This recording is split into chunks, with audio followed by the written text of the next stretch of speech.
vous propose qu'on passe à l'orateur suivant. Merci Jean-Michel d'être là et de nous parler de ce que ça a changé ou de la façon dont tu penses que ça a changé notre pratique sur les soins critiques. Merci Marc, bonjour à tous.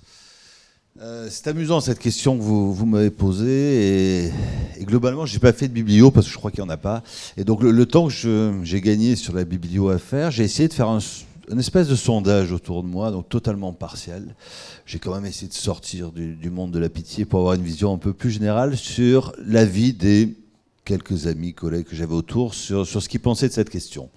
Et c'est assez amusant parce que je crois que c'est très homogène.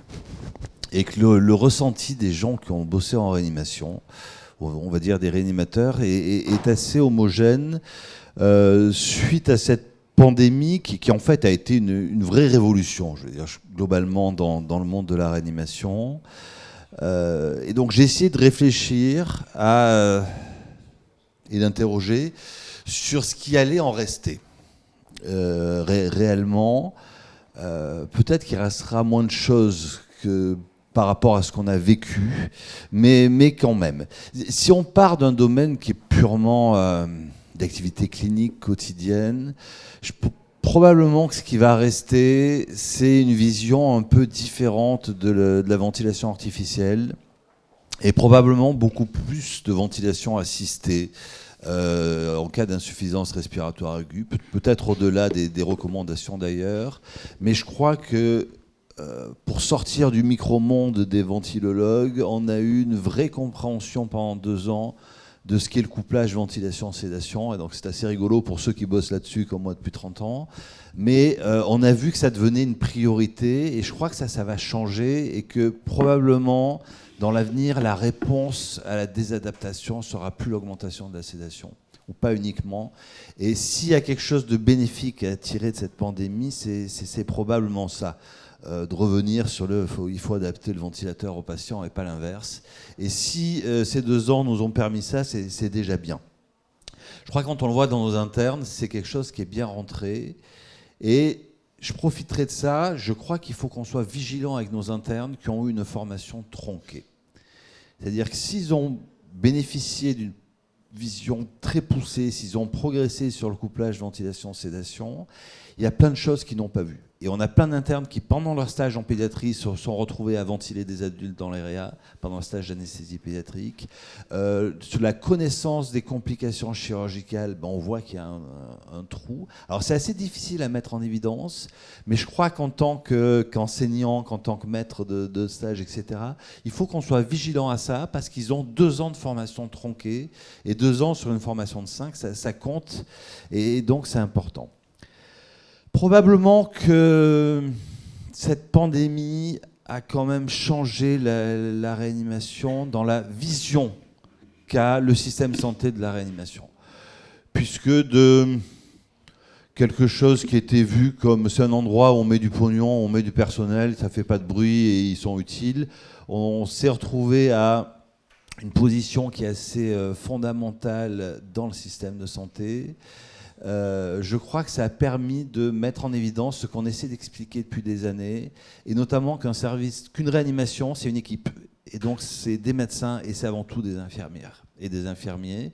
Et ça, c'est fondamental. Et si ça peut nous permettre de pousser en avant la reconnaissance des infirmières de réanimation, là aussi, ce sera gagné. Alors, c'est pas gagné d'y arriver, contrairement à ce qu'on peut espérer.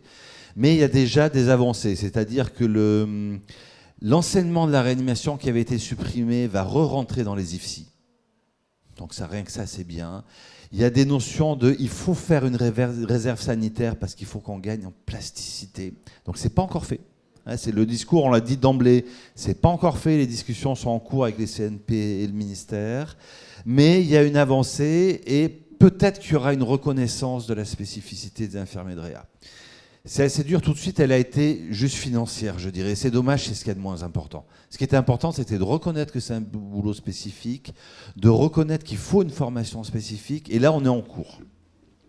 C'est probablement pas perdu. Si on prend un peu plus de recul, je crois que la vraie révolution, c'est la connaissance pour la population générale de la réanimation.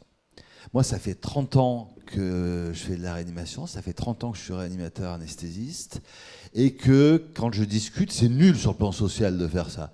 Parce que dans la tête des gens, quand tu dis tu bosses en réanimation, tu dis ah ouais, c'est toi qui réveilles les gens qui ont été endormis. Il y a une vraie méconnaissance, et c'est quelque chose qui a été documenté. Il y avait moins de 30% des Français avant la pandémie qui savaient ce qu'était une réanimation. Et là, on s'est retrouvé pendant 2 ans avec une population dont la vie était rythmée par la réanimation, par ce qui se faisait en réanimation, par notre capacité à nous dilater, à nous adapter, où ils suivaient en temps réel nos performances ou notre absence de performance selon les moments. Et donc ça, je crois que c'est un véritable changement et qui va bouleverser le monde de la réanimation et sûrement un peu celui de la médecine, bien au-delà de ce qu'on pense. Le marqueur à court terme, c'est pour la première fois, on a des patients qui arrivent en réanimation en disant « je ne veux pas être intubé ».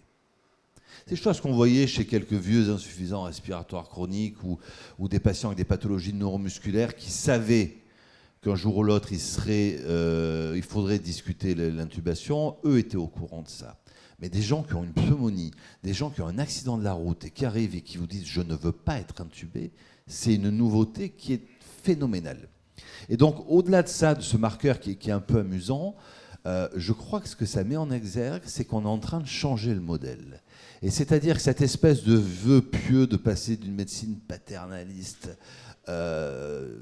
fin des années 90, hein, c'est une discussion assez ancienne, à quelque chose de beaucoup plus participatif, on va l'avoir, et si vous me permettez l'expression, on va le prendre plein fer. C'est-à-dire que sans qu'on puisse se préparer, on a un changement, parce que ce qu'a généré la pandémie, c'est qu'on est sorti du monde de l'obscurantisme. L'AREA, c'était on ferme les portes, c'était des équipes en bleu, il n'y avait pas de bruit, on ne savait pas ce qu'on faisait, et il y avait des nouvelles rythmées. Même avec l'ouverture des réa, on avait progressé un peu, mais pas tant que ça. Là, on a une véritable ouverture sur le changement de modèle qui est que veut la société en termes de prise en charge en réanimation. Alors c'est peut-être un vœu pieux d'espérer que ça évolue là-dessus. Ce ne sera peut-être pas complètement général, mais je pense que le kick-off a été donné via les patients, via les familles, et que très probablement ça va également impacter ce que pensent les urgentistes, ce que pensent les chirurgiens de ce qu'on fait en réanimation. Donc je crois que voilà, avec peu de choses, ces 2 ans de pandémie ont vraiment révolutionné la vision que la société a de la réanimation, et il ne faut pas s'en arrêter là, il faut surfer sur cette vague et essayer de progresser. Merci beaucoup Jean-Michel. À nouveau, moi ce qui me frappe dans ce que tu viens de nous dire, c'est à nouveau l'aspect vraiment multifactoriel, multimodal, allant de finalement notre pratique médicale, la sédation, la curarisation peut-être aussi, le réglage du ventilateur, peut-être laisser, c'est une phrase que tu aimes bien, adapter le ventilateur aux patients et non pas l'inverse, donc vraiment des aspects purement médicaux, humains, leur positionnement de l'infirmière, toute la problématique qu'il y a eu à ouvrir des lits, finalement pas tellement par manque ni de ventilateurs ni de médecins pour être honnête, mais de personnel paramédical, et puis jusqu'à la vision de notre discipline dans la société et une plus grande partie prenante des patients dans toute cette réflexion éthique que tu abordes. Donc à nouveau, comme le faisait Lionel tout à l'heure, quelque chose vraiment de multifactoriel, et je pense qu'on en reparlera dans la discussion tous ensemble, vraiment quelque chose qui me marque vraiment dans cette crise.